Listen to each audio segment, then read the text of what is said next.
The desperate hour Rachel Montgomery stared at the eviction notice with trembling hands, her heart pounding as the words blurred through unshed tears. 30 days. That was all the time she had left before losing the small apartment that had been home to her and her 15-year-old daughter Chloe for the past 2 years. The single mother had exhausted every option, applied to dozens of positions. But the rejections kept coming like waves against a crumbling shore. The morning light filtered through their modest kitchen window as Chloe prepared for school. Backpack patched with duct tape and her shoes worn thin at the soles. Rachel forced a smile, determined not to let her daughter see the panic that threatened to overwhelm her. For 3 years since her husband Michael's death in a car accident, she had managed to keep their heads above water through substitute teaching and odd jobs. But the school district's budget cuts had eliminated her position just as medical bills from Michael's final months reached their peak. "Mom, you okay?" Chloe asked, her young face creased with concern that no teenager should have to carry. "Just reviewing some paperwork, sweetheart," Rachel replied, folding the notice quickly. "Have a great day at school." After Chloe left, Rachel opened her laptop and scrolled through job listings with growing desperation. Most required experience. She didn't have or paid wages that wouldn't cover their basic expenses. Then she saw it. Executive assistant to Damian Blackwood, CEO of Blackwood Technologies. The salary made her breath catch, enough to save their home and provide stability for Chloe's remaining high school years. But the reviews were terrifying. Forum after forum detailed the experiences of assistants who had worked for Damian Blackwood, each story more harrowing than the last. "Possible standards," wrote one. "Changes requirements without warning," complained another. "Made me cry every single day," confessed a third. The longest anyone had lasted was 28 days, and most quit within 2 weeks. Rachel stared at the posting, her finger hovering over the apply button. She had nothing left to lose. The legend of Damian Blackwood across the city in a gleaming tower of steel and glass. Damian Blackwood stood at the floor-to-ceiling windows of his corner office, surveying the urban landscape below with the cold calculation of a general studying a battlefield. At 38, he had built Blackwood Technologies from a college dorm room idea into a billion-dollar empire, revolutionizing data security and earning a reputation as both a visionary genius and an impossible tyrant. His assistant problem had become legendary throughout the business district. 23 assistants in 18 months, each departure preceded by tears, frustration, or in one memorable case, a complete nervous breakdown in the lobby. Damian didn't understand why perfectly qualified professionals couldn't handle basic requirements like arriving 15 minutes early, remembering every detail of every conversation, and anticipating his needs before he voiced them, sir. His temporary assistant, a nervous young man from the staffing agency, peered around the doorframe. "The candidates for the executive assistant position are here for interviews." Damian turned from the window, his steel-gray eyes reflecting none of the warmth that might encourage familiarity. "Send in the first one." The morning proceeded as he expected. 3 perfectly qualified candidates, each wilting under his direct questions about their ability to handle pressure, maintain absolute confidentiality, and work 16-hour days without complaint. By noon, he had dismissed all 3 and was considering postponing the position indefinitely when his temporary assistant announced one final interview. "Rachel Montgomery is here, sir. She's the last candidate." The woman who wouldn't break Rachel entered Damian's office with her chin held high, despite the nervous flutter in her stomach. She had chosen her most professional outfit, a navy blue suit that had served her well during parent-teacher conferences, had spent the morning researching everything she could find about Damian Blackwood and his company. The office was intimidating, designed to make visitors feel small.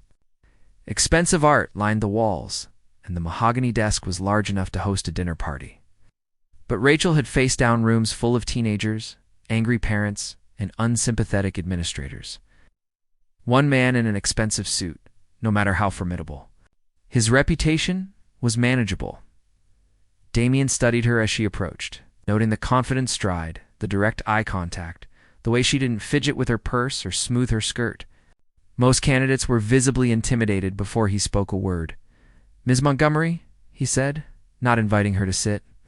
Your resume shows 15 years in education, no corporate experience, and an 18-month gap in employment. Why should I hire someone completely unqualified for this position? Rachel had expected this attack. Because I'm not here to impress you, Mr. Blackwood. I'm here to do a job that apparently no one else has been able to handle for more than 4 weeks. Something shifted in Damien's expression. A flicker of surprise quickly masked. And what? Makes you think you can succeed where 23 others have failed? Because they had choices, Rachel said simply. They could afford to quit when your demands became unreasonable or your expectations impossible. I don't have that luxury. The honesty was stark, almost brutal. Damien found himself leaning back in his chair, reassessing the woman before him. So desperation is your qualification? Desperation is my motivation, Rachel corrected. My qualifications are 15 years of managing chaos, maintaining composure under pressure, and solving problems with limited resources. I've handled everything from teenage drug crises to parent-threatening lawsuits to budget shortfalls that would make your accountants weep.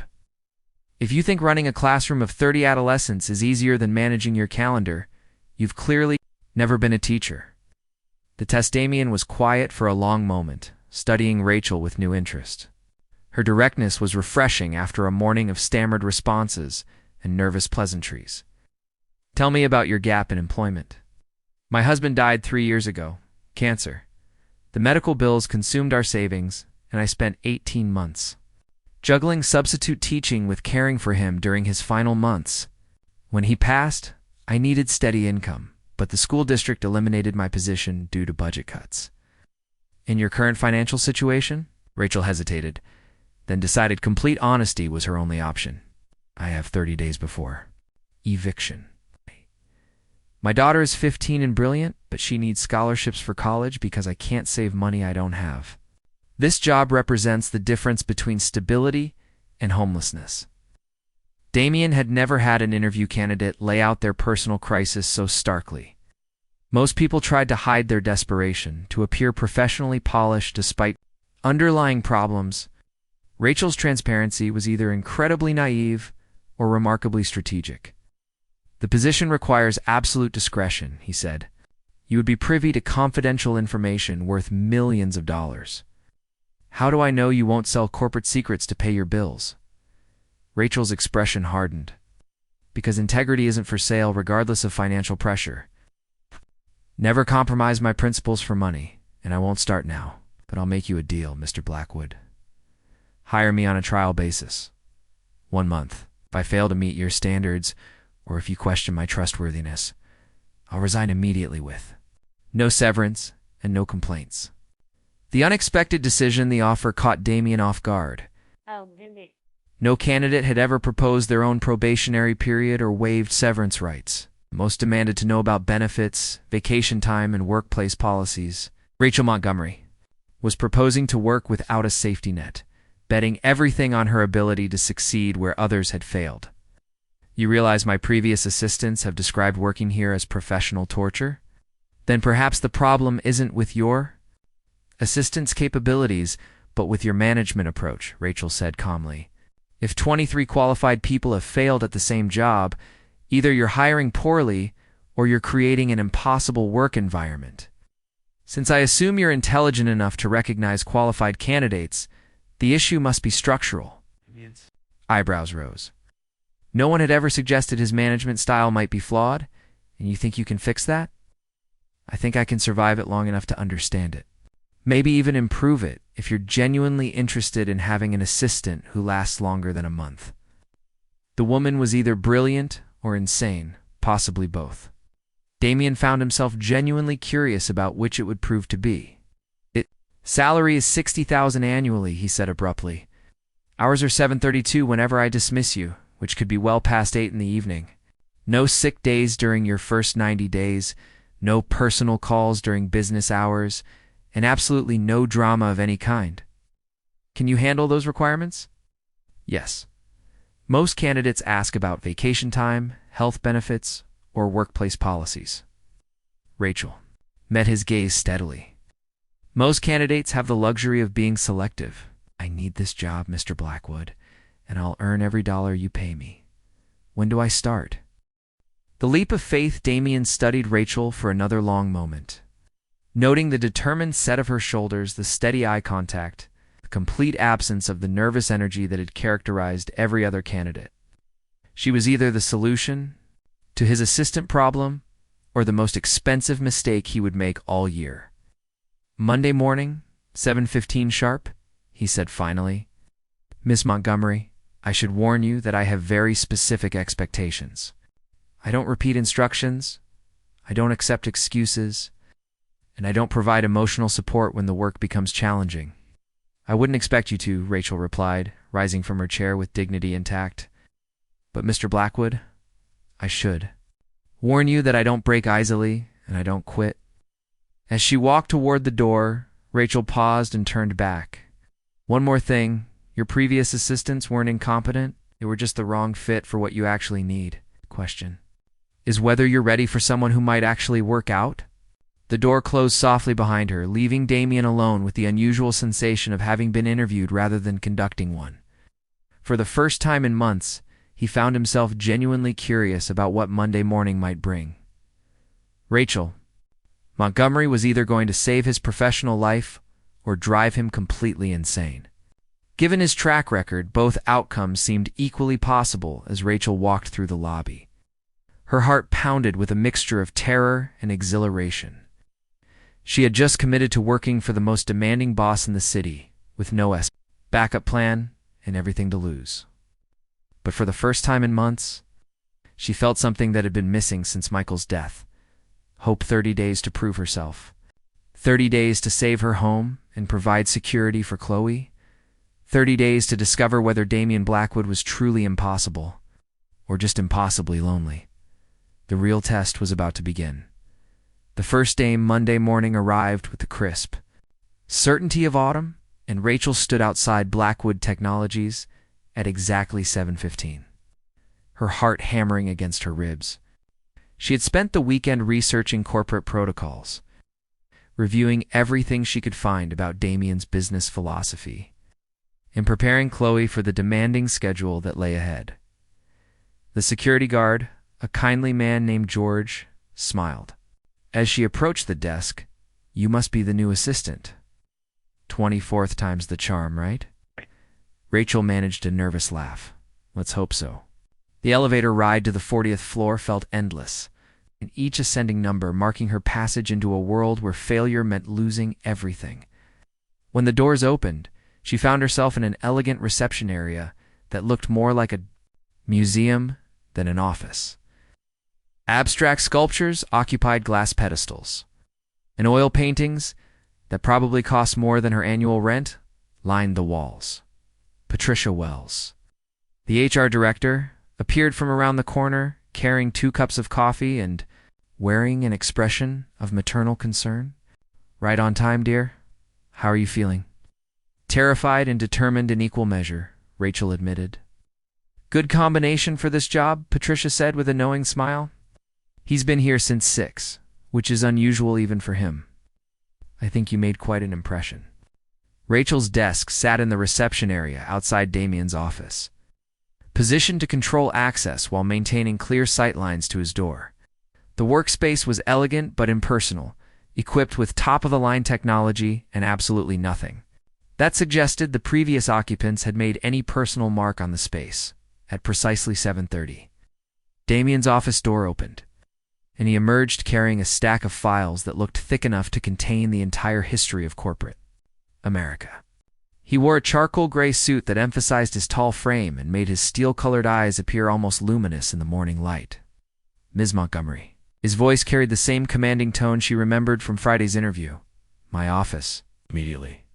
The baptism by fire. The next 8 hours passed in a blur of phone calls, document reviews, and tasks that seemed designed to test the limits of human endurance. Damien's instructions were precise but delivered only once, with no repetition or clarification offered. He expected Rachel to remember every detail, anticipate his needs, and somehow manage 17 different priorities simultaneously. By noon, Rachel had rescheduled for meetings, compiled research on 3 potential acquisitions, managed a minor crisis with their Singapore office, and fielded 28 phone calls from everyone ranging from board members to his dry cleaner. Her head spun with information. But she maintained her composure through sheer determination and the teaching skills that had helped her. Managed classroom chaos for 15 years. The Morrison contract needs revisions by 3 o'clock, Damien announced, appearing at her desk with another stack of papers. The legal team in Chicago is waiting for our response to their proposed changes, and I need you to coordinate a conference call with our Tokyo representatives for tomorrow morning. At precisely 8:15 their time, Rachel scribbled notes frantically, trying to capture every detail while simultaneously calculating time zones and wondering how she was supposed to learn complex legal terminology in 3 hours. Will you be available to review the revisions before I send them? Damien paused, studying her face with an expression she couldn't read. You'll realize that knowing what revisions to make requires understanding the business implications of each clause. Then I'll need you to explain the business implications so I can make appropriate revisions, Rachel said simply. Unless you prefer to do it yourself, in which case I can focus on the Tokyo call and the other items on your priority list. For a moment, Damien looked almost surprised by her practical response. Most assistants either panicked when given complex tasks or pretended to understand when they clearly didn't. Rachel's acknowledgement of what she needed to succeed was refreshingly honest. Conference room 2, 15 minutes, he said finally.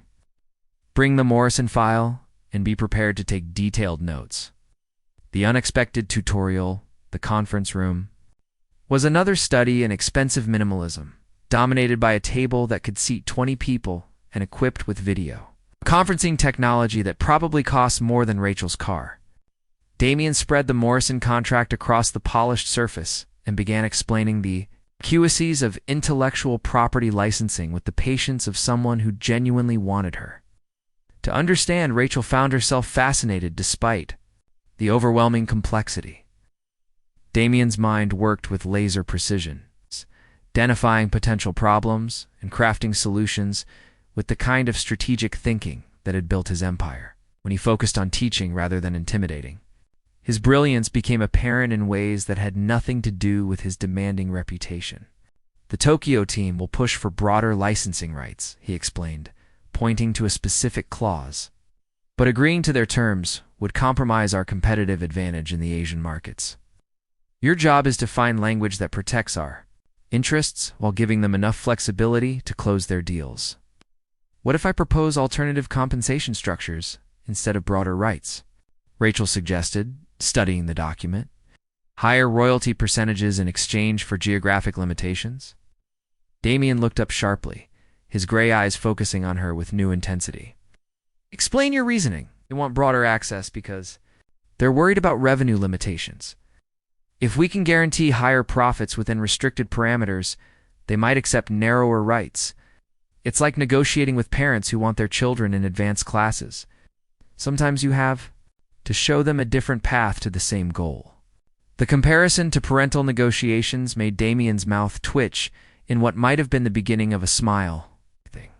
You're thinking strategically about motivations rather than just terms. Isn't that what negotiation requires? Psst. Understanding what people really want underneath what they're asking for. For the next hour, they worked through the contract together, with Damien explaining complex business concepts and Rachel offering insights drawn from years of managing competing interests. In educational environments, she discovered that his reputation for impossible demands stemmed from his assumption that others shared his comprehensive understanding of every aspect of his business. When they finished, Rachel had pages of notes and a clearer picture of why previous assistants had struggled. Damien wasn't deliberately cruel. He was simply operating at a level of complexity that required either extensive business education or the kind of practical intelligence that could bridge knowledge gaps through logic and intuition. The crisis that changed everything Wednesday afternoon brought the kind of crisis that could destroy careers and reshape entire industries. The call came at 3:40-7, just as Rachel was organizing files for Thursday's board meeting. The voice on the other end belonged to James Peterson, Blackwood Technologies' chief security officer, and his words sent ice through her veins. we've been breached. Someone accessed our client database and they've taken everything. Get financial. Records, security protocols, personal information on over 2 million users. This is catastrophic. Rachel's hands trembled as she wrote down the details, her mind automatically shifting into crisis management mode. A data breach of this magnitude would trigger regulatory investigations, lawsuits, media scrutiny, and potentially criminal charges. Everything Damien had built could disappear overnight. She immediately buzzed his office. "Mr. Blackwood, I need you to take a call from James Peterson. It's urgent." The conversation that followed was conducted in tones too low for Rachel to overhear. But she could see Damien's posture stiffen through his office windows. When he emerged 15 minutes later, his face was grim, and his usual commanding presence seemed weighted with the gravity of impending disaster. "Cancel everything," he said tersely. "Every meeting, every call, every commitment. For the rest of the week, I need our legal team, our security consultants, and our public relations firm in the main conference room within the hour. Contact the FBI's Cybercrimes Division and schedule an emergency board meeting for tomorrow morning." Rachel was all ready, reaching for her phone, her fingers flying across the keyboard as she began the complex choreography of crisis management. "What about the media? They'll have the story within hours. Draft a preliminary statement acknowledging the breach while emphasizing our commitment to client security and full cooperation with authorities. Nothing more until legal reviews it." For the next 12 hours, Rachel orchestrated the response to the worst crisis in Blackwood Technologies' history. She coordinated between legal teams and federal investigators, managed a constant stream of panicked calls from clients and board members, and somehow kept track of 17 different moving pieces while Damien focused on damage control strategy. They worked side by side in his office, surviving on coffee and the kind of adrenaline that comes from fighting for professional survival. Rachel watched Damien transform from demanding boss into brilliant tactician, making decisions under pressure that would determine whether his company lived or died. The moment of truth at 2 a.m, when the crisis team had finally developed a comprehensive response strategy, Damien collapsed into his desk chair and rubbed his eyes with the exhaustion of someone who had been running on pure determination for 10 hours. "Rachel," he said quietly, using her first name for the first time since she had started working for him. "You realize this could destroy everything? The company, my reputation, your job, all of it." Rachel looked up from the timeline she had been creating for tomorrow's media response. "Are you giving up?" "I'm acknowledging reality. We may lose 60% of our clients over this. The lawsuits alone could bankrupt us." "Then we'll rebuild," Rachel said simply. "You created this company once. If necessary, you can create it again. But right now, we focus on saving what we can and protecting the people who depend on us." Damien stared at her, struck by the quiet confidence in her voice. Here was a woman who had lost everything 3 years ago and had spent every day since fighting to rebuild her life. She understood survival in ways that his previous assistants, with their comfortable backgrounds and safety nets, never could. "You're not afraid," he observed. "I'm terrified," Rachel admitted. "But fear doesn't change what needs to be done. We handle the crisis, protect our people, and deal with whatever comes next." Something shifted in Damien's expression as he looked at her, a recognition that went beyond professional appreciation. Rachel Montgomery wasn't just surviving his impossible demands. She was proving herself to be exactly the kind of partner he had never known he needed. "Thank you," he said softly, "for staying, for not running when things got difficult." "Where would I run to?" Rachel asked, with a tired smile. "Besides, we're not finished yet. Tomorrow is going to be even harder than today." As they finally prepared to leave the office, both exhausted but somehow closer than they had been that morning, neither of them realized that the crisis had fundamentally changed their relationship. What had begun as a desperate employment arrangement was evolving into something neither of them was prepared to acknowledge, let alone understand. The real test was just beginning. The morning after Thursday morning brought the harsh reality of crisis aftermath. News vans lined the street outside Blackwood Technologies, and reporters thrust microphones at anyone entering or leaving the building. Rachel arrived at 6:30 to find Damien already at his desk, reviewing legal documents with the focused intensity of a surgeon preparing for life-saving surgery. "The board meeting is in 2 hours," he said without looking up. "3 board members are demanding my resignation, and 2 major clients have already terminated their contracts." "How many media requests came in overnight?" Rachel consulted her notes, impressed, despite everything, by how organized her crisis management system had remained. 47 interview requests, 12 demands for immediate statements, and 6 threats of legal action. "I've prepared responses for the legitimate inquiries and flagged the threats for legal review." Damien finally looked at her, noting the professional composure she maintained, despite the exhaustion evident in her eyes. She had stayed until 3 in the morning helping him prepare for today's challenges, and returned 3.5 hours later, looking as poised as if she had enjoyed a full night's sleep. "Rachel," he said, his voice carrying a warmth that seemed to surprise them both. "I want you to know that regardless of what happens today, you've been extraordinary through this crisis. If the board forces me out, if we lose the company, I'll make sure you have references that reflect your true value."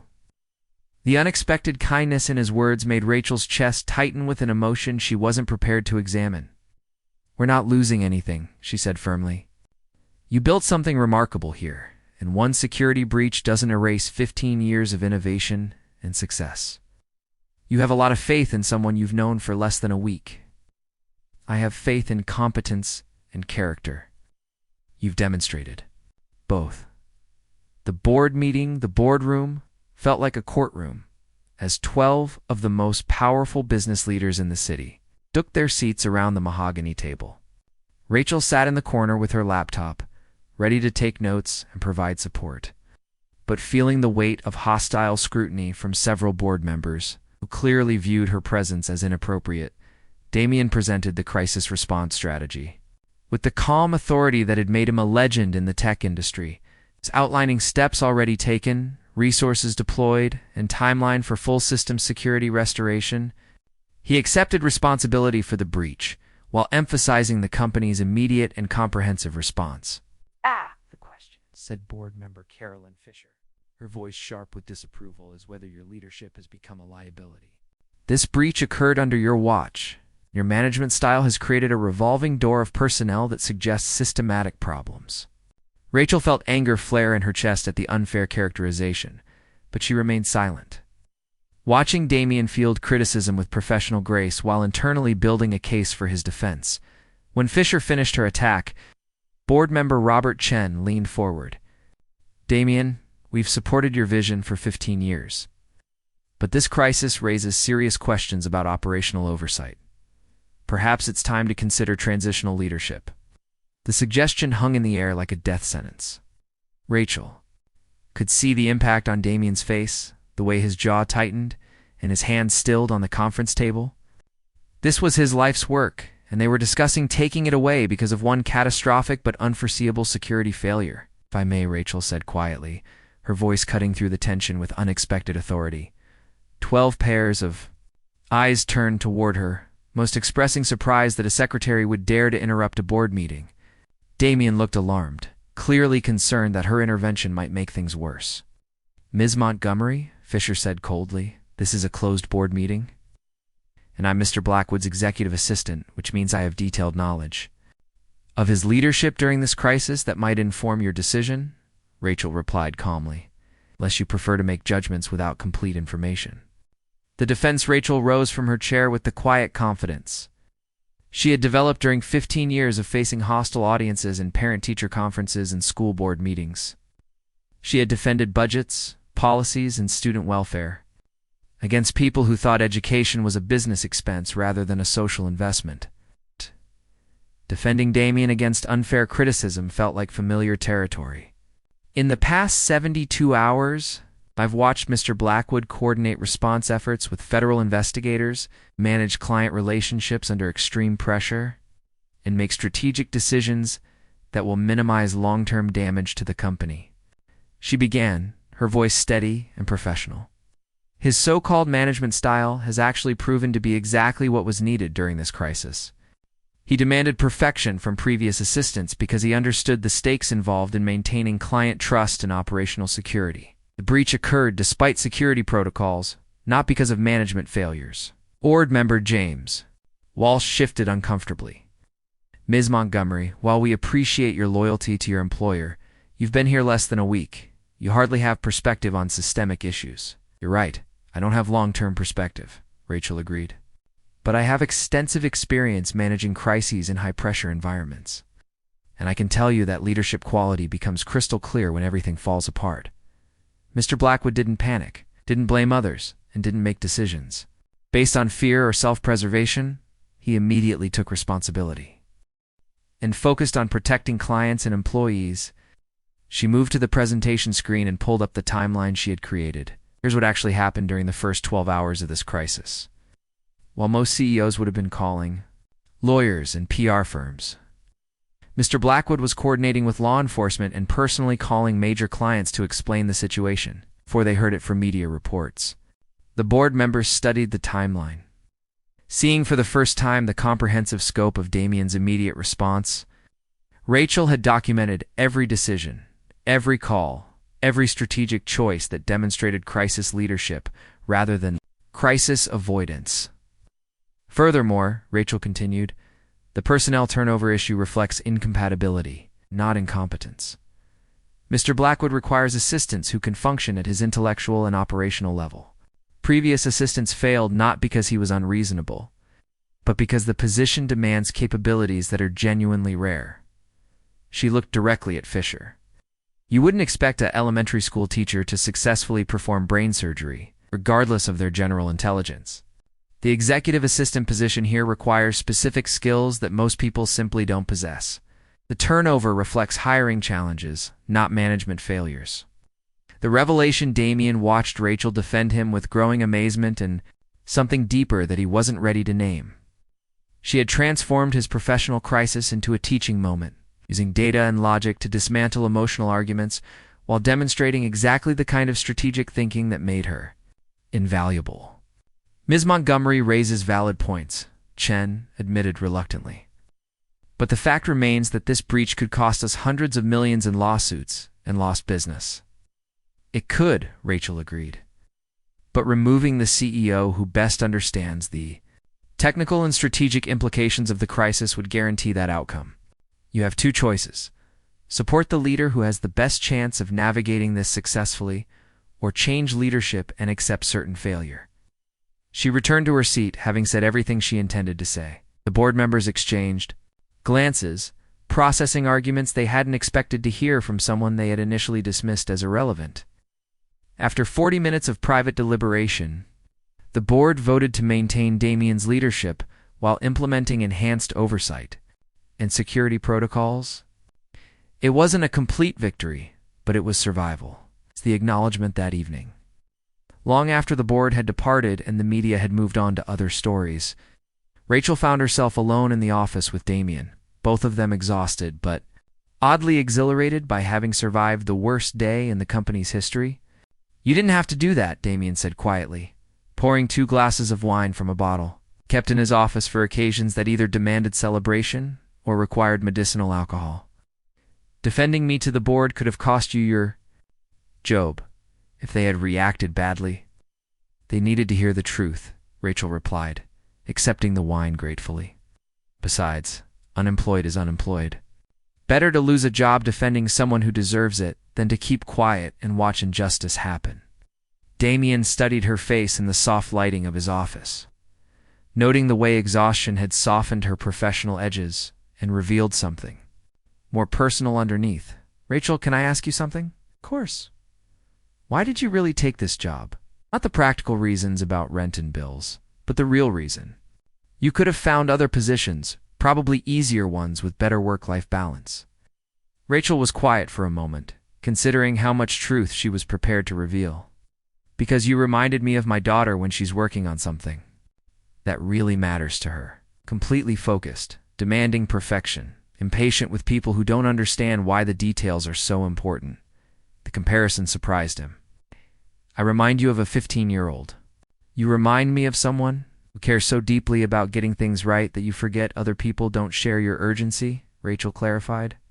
Chloe does that when she's writing stories or working on art projects. She gets frustrated when other people don't see what she sees, don't understand why every word or brushstroke has to be perfect. And how do you handle that with Chloe? I try to understand what she's really trying to achieve, then help her find ways to communicate her vision without alienating everyone around her. Damien felt something shift in his chest, a recognition that was both professional and deeply personal. Is that what you've been doing with me? I've been trying to understand what you actually need versus what you think you need, Rachel said softly, and helping you find ways to get it without destroying everyone who tries to help you. The honesty hung between them, creating an intimacy that had nothing to do with the wine or the late hour, and everything to do with the recognition of mutual understanding. The moment everything changed, Rachel, Damien said, his voice rougher than usual. I need to tell you something, and I'm not sure how to say it appropriately. Rachel felt her pulse quicken, aware that they were approaching territory that could change everything between them. Just say it. This week, working with you through this crisis has been the first time in years that I felt like I had a real partner. Not just an employee, not just someone following orders, but someone who understood what I was trying to accomplish and helped make it happen. He set down his wine glass and moved closer to where she sat on his office couch. I know there are professional complications, power dynamics, all kinds of practical reasons why this is inappropriate. But Rachel, I think I'm falling in love with you. The words hung in the air between them, brave and terrifying and absolutely life-changing. Rachel felt her heart hammer against her ribs as she processed what he had just risked by admitting. Damien, she whispered, using his first name intentionally for the first time. I think I'm falling in love with you too. The admission seemed to unlock something in both of them. A recognition of feelings that had been building beneath professional interactions all week. When he kissed her gently, and with the reverence of someone who had been hoping for exactly this moment. Rachel felt something inside her that had been dormant since Michael's death finally come back to life. The promise of tomorrow they talked.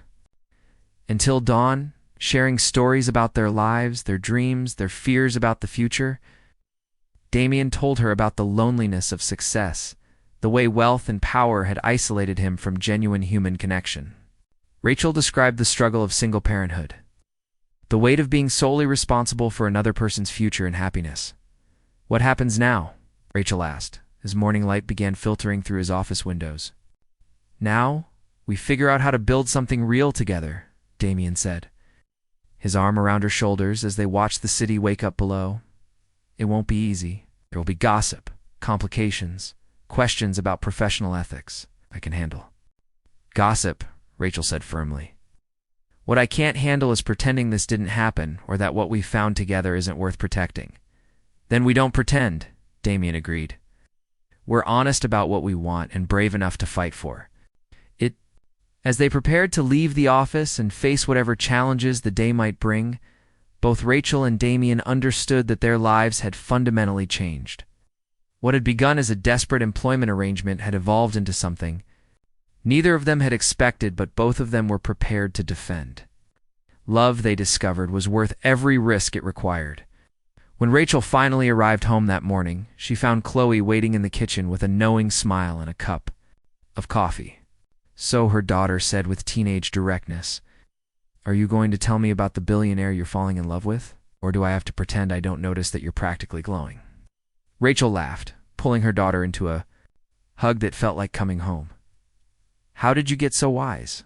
I learned from the best, Chloe replied. Now tell me everything. I want to know if he's good enough for my mom. As Rachel began to share the story of the most extraordinary week of her life, she realized that happiness was not only possible after devastating loss, but could be even more meaningful because of the journey required to find it again. Sometimes the most impossible situations led to the most beautiful outcomes.